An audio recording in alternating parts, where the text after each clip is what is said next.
दोस्तों नमस्कार, VMP news पे एक बार फिर से आप सभी का स्वागत है। दोस्तों आज ग्वालियर शहर के जानी मानी हस्ती डॉक्टर हरिचंद पपरिया जी के साथ में मौजूद हैं।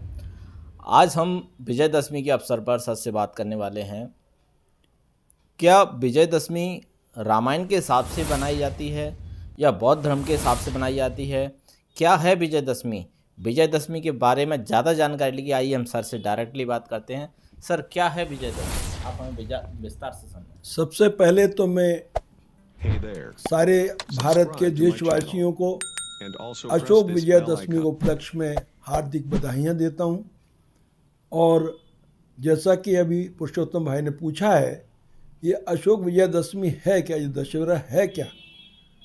मित्रों, अशोक विजयदशमी सम्राट अशोक ने, जिसने आज के दिन दीक्षा ली थी, कलिंग युद्ध के बाद जब उसके मनमानस में ये बैठ गया और जब बौद्ध धर्म के बारे में उसको बताया गया, उसने उत्सुकतावश पूछा, खुद ज्ञात किया, तो बौद्ध धर्म को स्वीकार कर लिया उसने।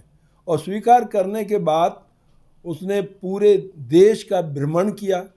और भ्रमण करने के बाद जब उसको ज्ञात हुआ कि गौतम बुद्ध ने अपने जीवन काल में 84,000 जगह अपनी देशनाएं दी, शिक्षाएं दी, उससे प्रभावित होकर सम्राट अशोक ने 84,000 बौद्ध स्तूप, बौद्ध स्तंभ, धर्मशालाएं, अस्पताल और पक्षियों के लिए भी अस्पताल और इस पाठशाला, कॉलेज खोले 84,000 टोटल संख्या में।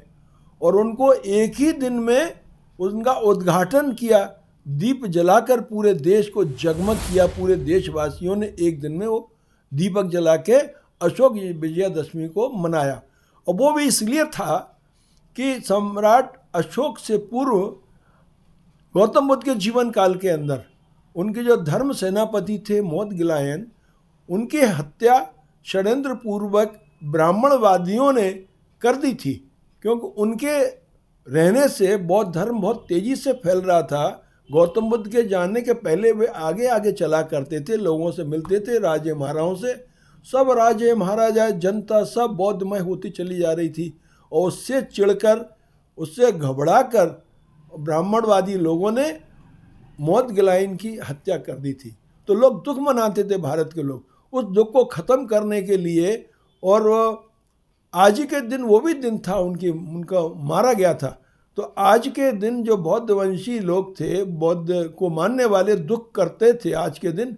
तो सम्राट अशोक ने 84,000 जगह जो दीप जलवाए और पूरे देश को दीपदान करके उन्होंने जगमग कर दिया, दिवाली की तरह मनाया, जिसको दिवाली कहने लगे। तो ये आज का दिन अशोक विजयदशमी का दिन है, बड़ा बौद्धों का बड़ा त्यौहार है और खुशी की बात है। और आज के दिन लोग बड़ी खुशियाँ मनाते हैं।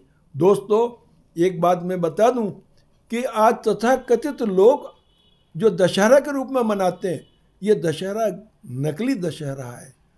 ये क्या है? जो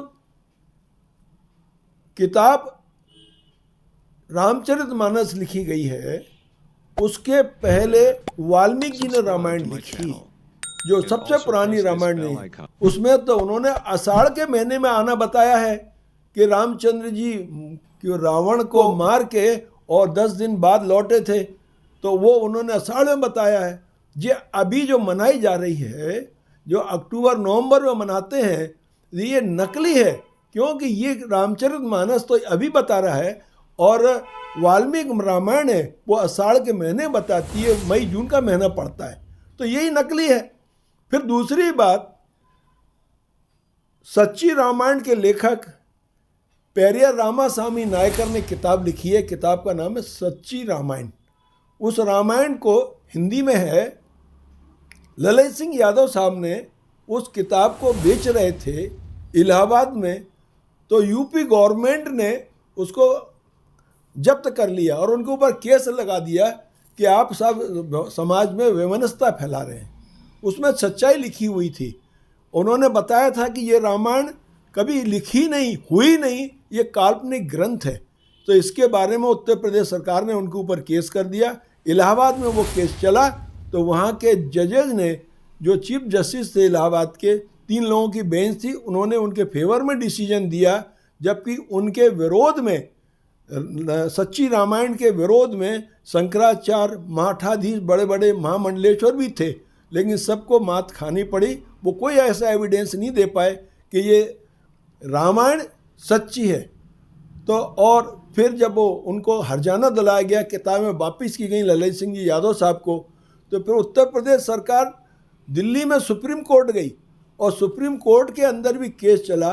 तो वहाँ के जो जस्टिस थे mister Bhagwati, PN Bhagwati chief justice थे सुप्रीम कोर्ट के, उन्होंने भी अपने डिसीजन में जो 16/9/1976 को हुआ, उसमें उन्होंने कहा कि जो इलाहाबाद हाई कोर्ट का डिसीजन है वो सही है और ये रामायण काल्पनिक है, ये नकली है, गलत है, और सच्ची रामायण जो लिखी गई थी उस किताब की विजय हुई।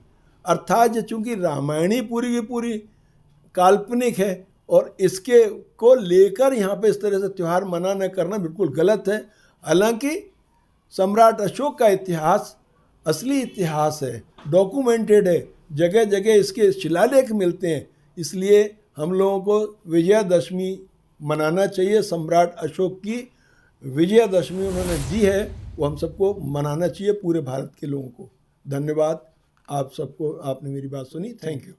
तो दोस्तों ये है विजयदशमी। विजयदशमी सम्राट अशोक ने धम्म दीक्षा ली थी और 84,000 स्तंभों को एक साथ पूजा गया था। 84,000 ऐसी तमाम सारी वस्तुएं और भी थीं जिनको एक साथ पूजा गया था, दीप जलाकर दीप उत्सव के रूप में मनाया गया था।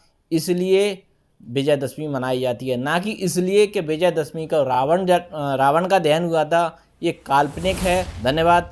जानकारी कैसी लगी हो तो चैनल को लाइक शेयर सब्सक्राइब जरूर करें। बहुत बहुत धन्यवाद।